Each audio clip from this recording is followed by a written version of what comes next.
Jinandromorfizm, bir canlının yarısının erkek yarısının ise dişi olması durumuna verilen isimdir. Jinandromorf canlılar çok nadir olsa da, bu arı bu özelliğe sahip canlılardan biri olarak göze çarpıyor. Doğada bazı inanılması güç gerçekler var.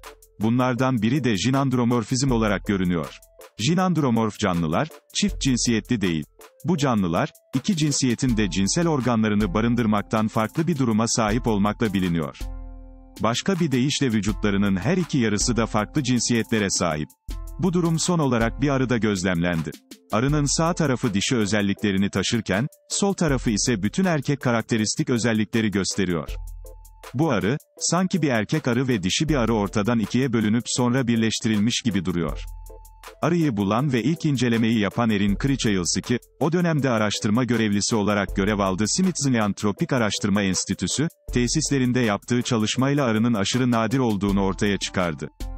4 milimetre boyundaki bu ilginç böceği keşfetmesi hakkında konuşan Critchfield, daha önce gördüğüm hiçbir şeye benzemeyen, çok dikkat çekici bir canlıydı.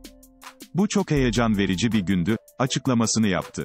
Gizemli böcek hakkındaki bulgular, yakın zamanda Journal of Hymenoptera Research dergisinde yayımlandı. Bu inanılmaz derecede nadir jinandromorfun yarısının erkek, yarısının dişi olduğu ve Orta ve Güney Amerika'da çok sık görülen Megalopta amoena türü bal arılarının bir üyesi olduğu belirtildi.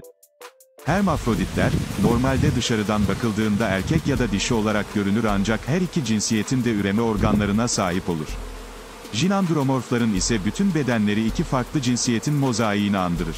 Bu özelliğe sahip bazı canlılar keşfedilmiş olsa da sayıları oldukça az ve nedenlerini açıklayacak yeterince çalışma yok. Bilim insanları, bu türün bir başka iki cinsiyeti de taşıyan üyesini 1999'da keşfetmişti. Yani 20 yıldan uzun bir süredir, yakalanan binlerce arının arasında böyle bir örnek yalnızca ikinci defa ortaya çıktı. Bu durumun neden ortaya çıktığına dair bilim insanlarının bir fikri var. Arıların üremesi biraz farklıdır. Döllenmemiş arı yumurtaları dişi arılar üretir.